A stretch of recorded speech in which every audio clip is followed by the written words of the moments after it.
Emma came to the office on Monday and found out that someone had deleted an important report from her computer. She knew that in the company there were 3 people who would be happy if she lost her job. Emma loved reading detective novels and even wanted to become a private detective when she was younger. That's why she knew she had to question the suspects. Laura, Emma's colleague, said, "I've just arrived. Phew, the weather is awful. Such a downpour. Why are you asking me?" Thomas, the accountant, answered, "I was out getting coffee and I just returned." And Eliza, a new employee, said, "I had a meeting with a client in a cafe. I've just come back to the office." Who might have anything to do with Emma's report?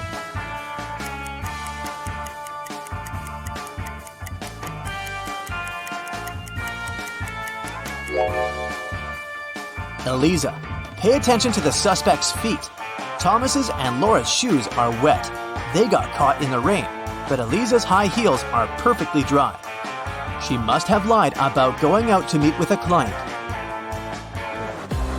Emma found this strange. To confirm her suspicions, she decided to watch Eliza, but the very next day, the girl disappeared, along with some very important documents.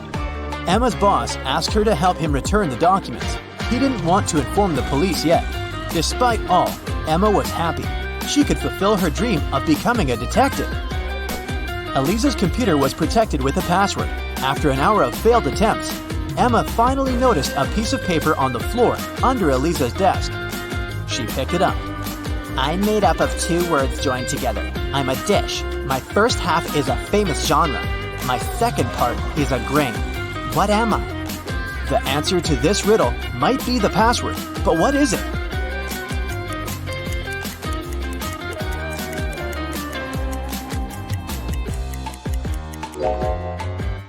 Popcorn. Emma managed to start the computer, and soon enough, she found a map with some coordinates. Time for some action. The map led her to a modern building. It was a gym. She entered and asked the receptionist about Eliza, but the woman refused to tell her anything unless she brought a guest pass. Once inside, Emma decided to explore the place. At one point, she entered the showers for ladies. She immediately realized something was off. But what exactly?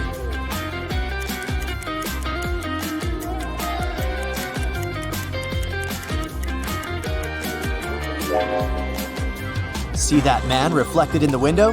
Who is he, and what is he doing here? Emma was about to run out of the showers when everything went black. When she woke up sometime later, she realized she was in a small room without windows. There was a door with a combination lock. In her hand, she was clutching a note. Spelled forward were those rodents that terrify you. But what you need is spelled backward. You can't touch it, but you can see it at night. What is the password?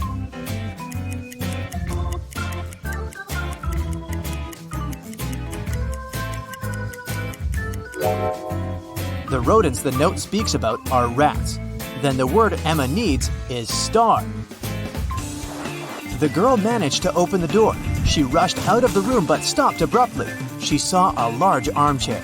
A man was sitting in it. It was the man from the showers at the gym. "Here you are," he exclaimed cheerfully. "I admit that at first I wanted to bring your boss down, but I've changed my mind. I want to play now. If you crack all my riddles, I'll give you the documents and let you go." Emma had nothing to do but agree. The man said, "See, I have a room filled with gold. Once, 3 thieves sneaked into that room, but only 2 of them walked out. After they left, the room was empty. So, where was the 3rd thief?"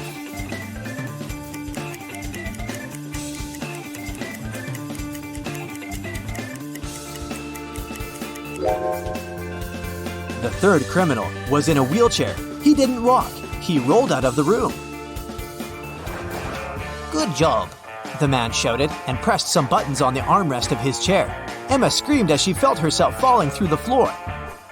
It was pitch dark in the basement. Suddenly, a torch on the wall lit up. Emma saw 3 doors. Behind the first door, there was a dense jungle full of dangerous creatures. Behind the second door, there was a gigantic fire-breathing dinosaur whose breath could burn through any kind of material. And behind the third door, there was a lake filled with ice water. The water was so cold it needed just a few seconds to freeze literally anything. Which door should Emma choose?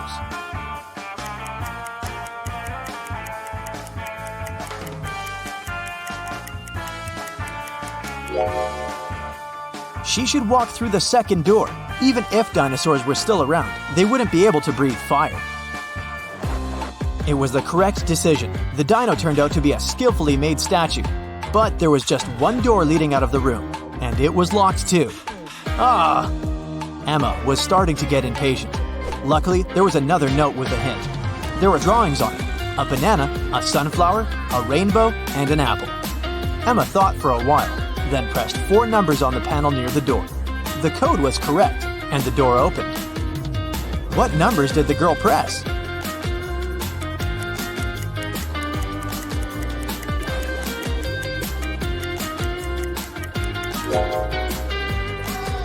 One, 3, 7, 1. Each digit corresponds to the number of colors of the objects in the picture. Emma saw a long corridor. She'd been walking for a while when she realized that the corridor was about to split into 3 passageways. They were signed West, East, South. She also saw this inscription on the wall. Which corridor should she choose?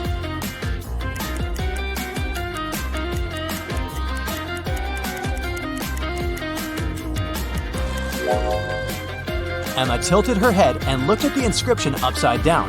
This way, it read, South. That's where she needed to go. Soon, the girl saw 3 doors on her way. On the floor, there were 3 keys that could open these 3 doors. What is the biggest number of attempts she will need to figure out the key for each door?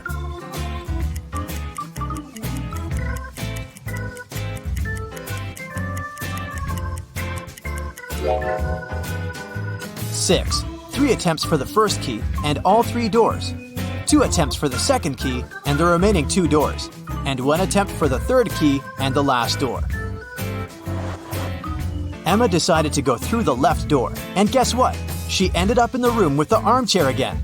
The man was there too. He asked her, "Today is Friday. You need to do something 72 days later. What day of the week will it be?"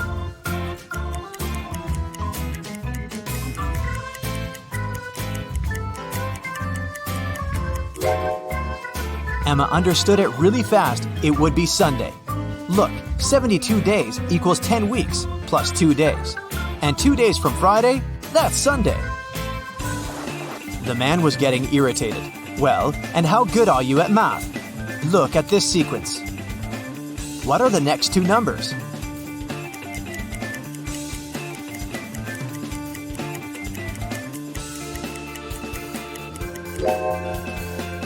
The next 2 numbers should be 20 and 28. There are 2 groups of numbers in this sequence, 11, 14, and 17, and 19, 22, and 25. In both of them, each next number is 3 more than the previous one. It means that in the first group, the next number is 20, and in the second group, 28. Then, the man offered Emma a bet. He said he would put 1 red and 1 blue marble in a box. If the girl picked the blue marble, he would let her go. But if she got the red marble, she would have to stay and help him around the house for a year. Emma knew that the man was going to cheat, because why would he take a risk like that? He would probably put 2 red marbles instead of 1 red and 1 blue. But how can she prove it? After thinking for a while, she managed to win the bet. How did she do it?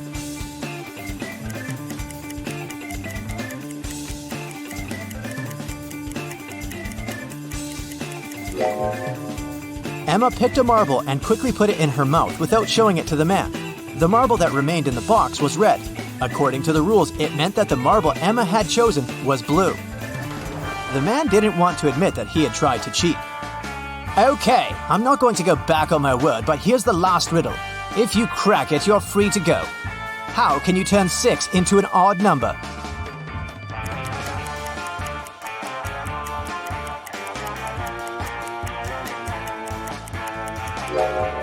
Emma didn't need to think much. She removed the letter S, which left IX. That's the number 9 in Roman numerals, and this number is odd. The man could do nothing. He gave Emma the documents and let her go. The girl was happy. Do you think she should pursue the career of a detective? Betty is a famous artist and blogger with more than 1 million subscribers. She has recently hired an agent to sell her works. The agent created an online shop with Betty's exclusive paintings. One day, Betty woke up and saw that most of her followers recently unsubscribed. Can you guess what happened?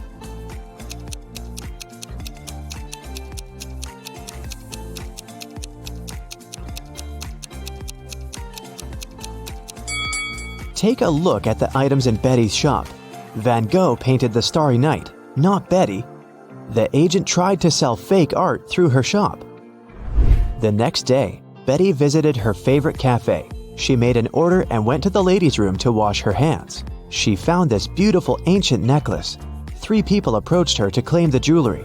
Helen said, "This piece belonged to my grandmother. Emeralds fit our green eyes perfectly. Give it back."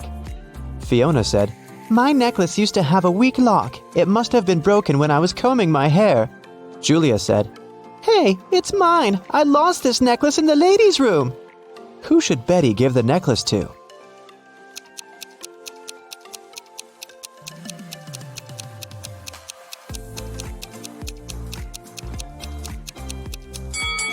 Helen mentioned emeralds, but the stones are red, not green. Julia was so sure that she'd lost the necklace in the toilet, so why wouldn't she go pick it up herself? Fiona was the only one who knew about the weak chain lock, so she's the real owner. Betty returned to her table. She noticed that someone had taken a bite out of her bagel. Betty was shocked and questioned other customers. Derek said, "Lady, I'm a billionaire. I don't need to steal other people's food." Zach said, "I'm allergic to gluten. I don't eat any pastries." Sheila said, "I saw a weird hungry guy running around the cafe and asking for money. He must have bitten your bagel." Who's lying?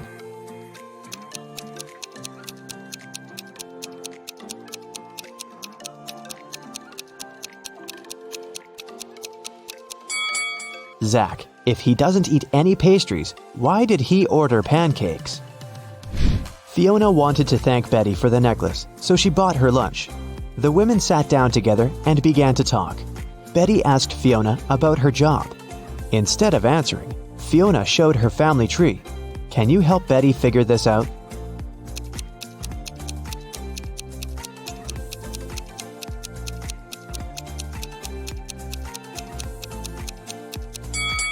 Fiona is a witch. Her brother is a policeman. Their dad is a doctor. And their mother is a football player. Betty got very excited. She begged Fiona to teach her magic crafts. But Fiona hesitated. She wanted to test her potential student and offered Betty to solve this equation first. Can you help her nail this task?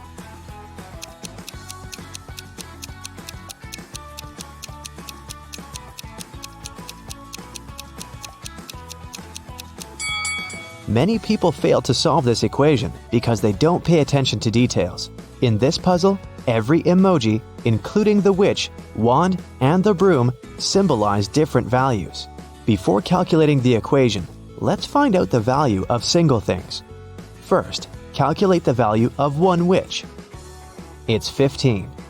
Now let's figure out the value of one wand. As you can see, it equals 7. And now, let's do the same thing to the brooms. This task is tricky because there are 4 brooms in this equation. So, if 4 brooms are worth 12, then 1 broom will cost 3. Now let's take a look at the final line. The witch doesn't carry around any broom or wand. Therefore, the value of an empty-handed witch is 5. And now, we're ready to solve the equation. And the correct answer is 73. Great job! Betty gave the right answer, and Fiona took her home. There's a beautiful garden maze on Fiona's land. She teleported Betty to the center of the maze and gave her this map. Betty must find a black cat. Otherwise, she's gonna stay in this trap forever. Can you help Betty out?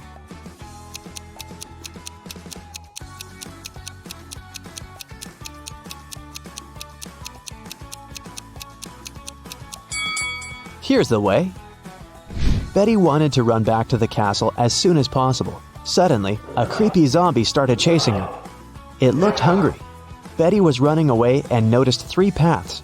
The first path was covered by poisonous acid. The second path by bugs and maggots. and the third path by thorn bushes. Which way should Betty choose?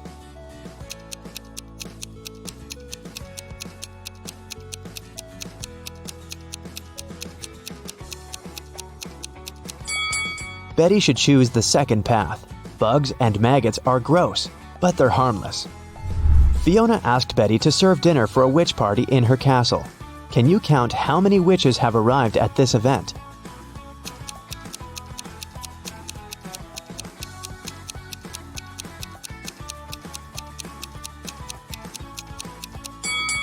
There are 13 witches in this picture. This one is not a witch, it's a garden scarecrow. Betty needed to go to the store to buy some ingredients for dinner. She began to write them down. Milk, lemon juice, eggs, butter, oranges, baking soda, cashews, and vinegar. What was Betty making?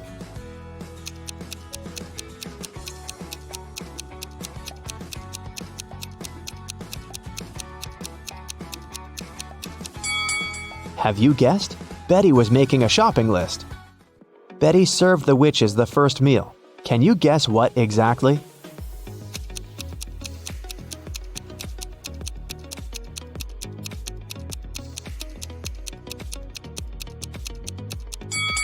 The correct answer is onion rings. Here's a second serving. Can you guess it?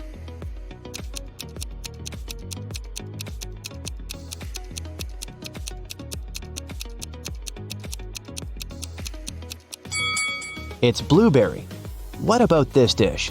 What do you say?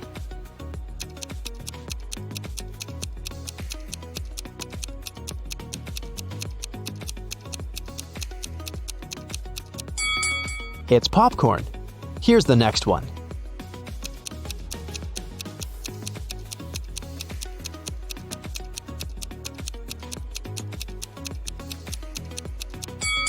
Did you get it right? It's a strawberry milkshake. Fiona asked Betty to bring dried flowers to cook a love potion. Fiona stores all ingredients in her warehouse, but as soon as Betty entered the warehouse, the door locked behind her back. Betty searched this area and found some old furniture and an antique mirror. Suddenly, she noticed 3 doors, but there was a dangerous monster behind each door. The first monster can turn any living being into stone. The second one is very angry and strong. And the third monster has venomous teeth. Can you help Betty choose the right door?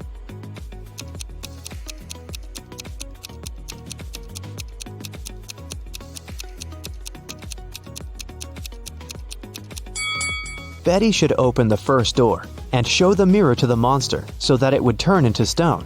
Then she can escape through the first door. Betty took her phone and ran into the forest. It was pretty dark and scary. Betty stepped on a wasp's nest.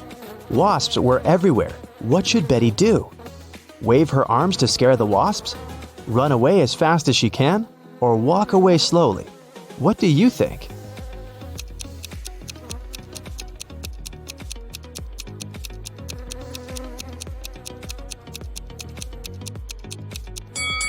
The safest choice is to walk slowly.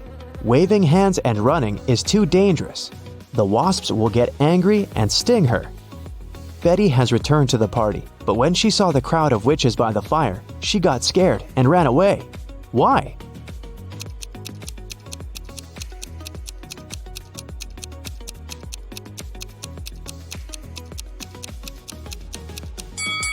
This lady by the fire is a ghost. See, she doesn't have any feet and levitates. Betty decided to hide in the castle. She wanted to call the police, but she couldn't find her phone. Betty questioned 3 witches. Georgina said, How dare you? I use telepathy. Phones and gadgets are for losers. Lillian said, I was outdoors singing with other witches. I didn't see or hear anything weird. and Nina said, I don't need to steal honey. I can manifest any amount of money anytime. Who's lying?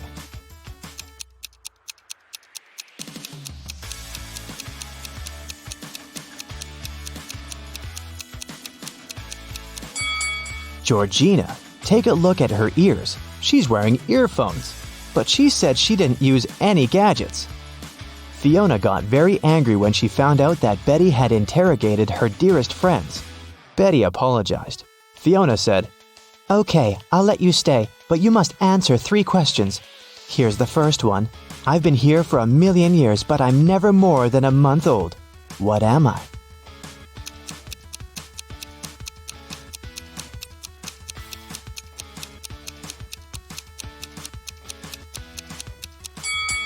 Have you guessed it? The correct answer is the moon. Here's Fiona's second question. I build castles and I tear down mountains. I make some people blind, but I help others see. What am I?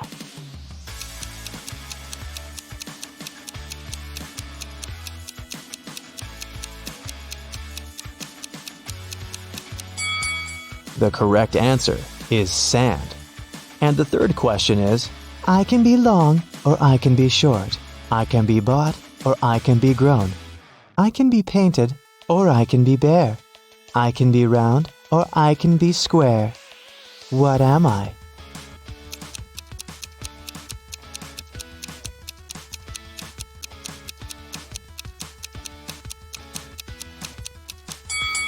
And the answer is fingernails.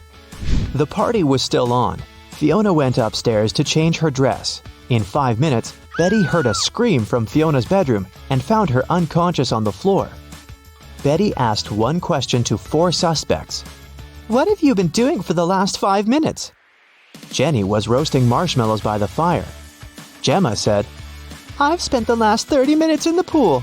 Sarah said, My frog Fluffy ran away to the garden. I've been looking everywhere, but unfortunately I couldn't find it. And Nancy was flying on her broom around the house and filming the party on her phone. Who's lying?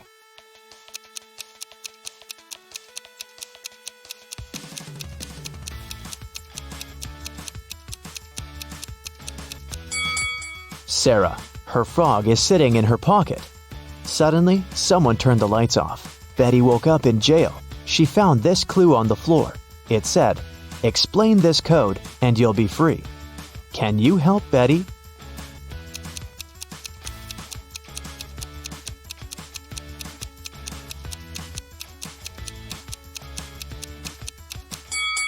Here's the answer. Betty was running through Fiona's basement and noticed 2 more prisoners.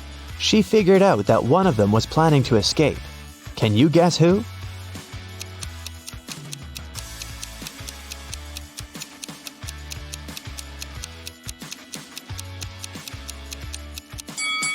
The first prisoner. There's a hole behind the toilet that he started digging. Betty got out of Fiona's castle and ran away through the forest. Can you tell what's wrong with the forest?